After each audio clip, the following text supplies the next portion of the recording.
Welcome everybody! Today we're diving into the world of photography, but not just any photography. Today we're talking about the man who saw nature like no one else. He didn't just take pictures, he captured the very essence of the wilderness.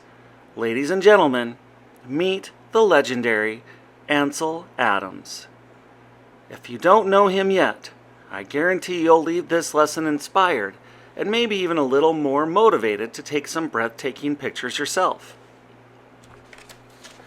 Before we get started, let's see how you feel about your own photography. How many of you think you've taken a photo that should be in a museum? A, yes for sure. B, maybe a few times. C, not yet, but I hope to someday. D, nope, I'm still working on it.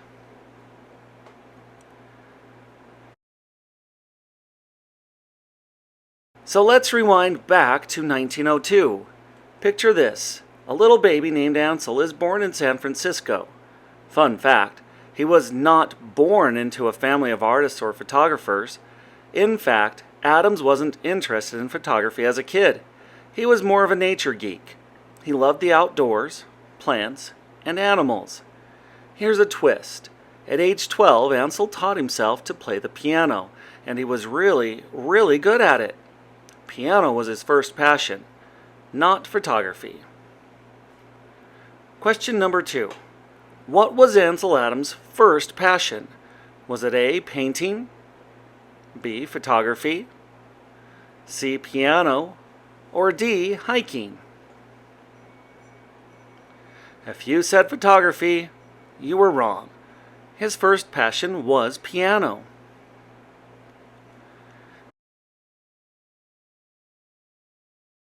It wasn't until 1916, when Adams was 14, that things really started to change.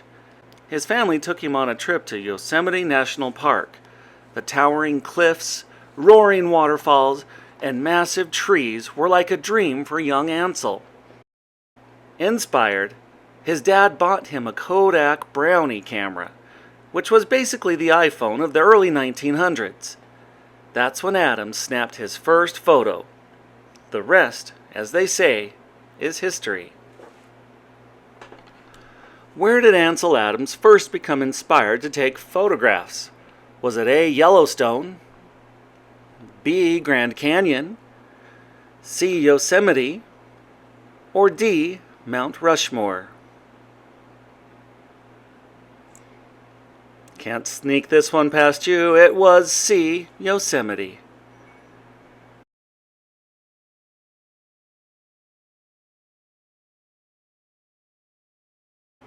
Let's talk about what makes Ansel Adams a big deal.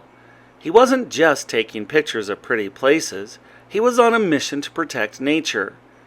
His photos weren't just beautiful, they were a call to action, saying, "Look at this is worth saving." He was instrumental in the conservation movement, helping to protect many natural wonders. Adams specialized in black and white photography.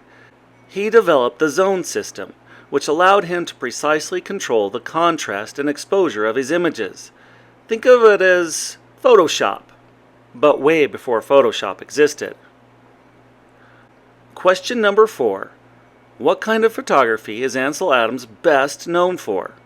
Was it A, color photography, B, black and white photography,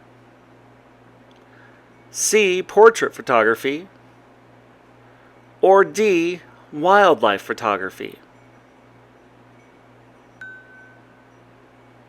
That is correct. Black and white photography is what Ansel Adams is best known for.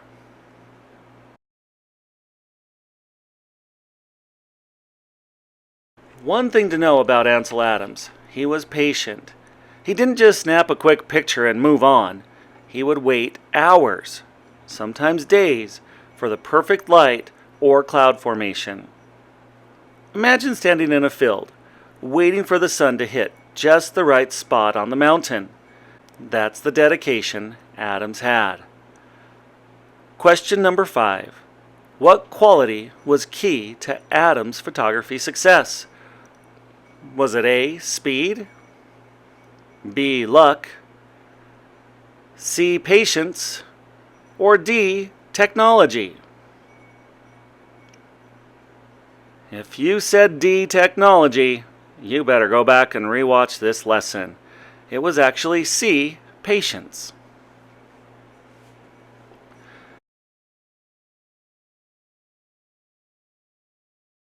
Adams wasn't just a photographer. He was also an environmental activist. His photos were powerful tools in the fight to protect America's natural beauty.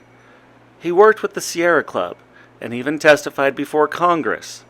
His images helped inspire the government to establish more protected wilderness areas.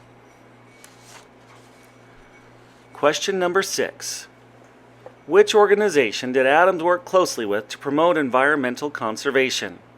Was it A, National Geographic, B, the World Wildlife Fund, C, the Sierra Club, or D, Greenpeace?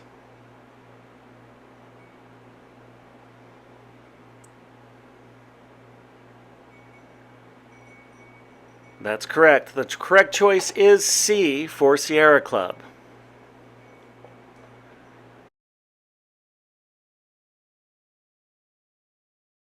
Though Ansel Adams passed away in 1984, his work continues to inspire photographers today. His stunning black and white images of places like Half Dome and the Grand Tetons, yep, all Ansel. His books on photography are still studied, and his prints hang in museums around the world. Question number 7. When did Ansel Adams pass away? Was it A, 1984, B, 1994, C, 1974, or D, 2004? Well, it did end in a 4, but it was 1984. Alright, final question. Who's ready to grab their camera and try to capture a little bit of nature the way Ansel Adams did? That's a wrap on Ansel Adams, the man who taught us how to see the world through a new lens. Now, get out there and start capturing the beauty around you, whether it's a towering mountain or just a beautiful flower. Remember, you can make art out of anything if you look closely enough.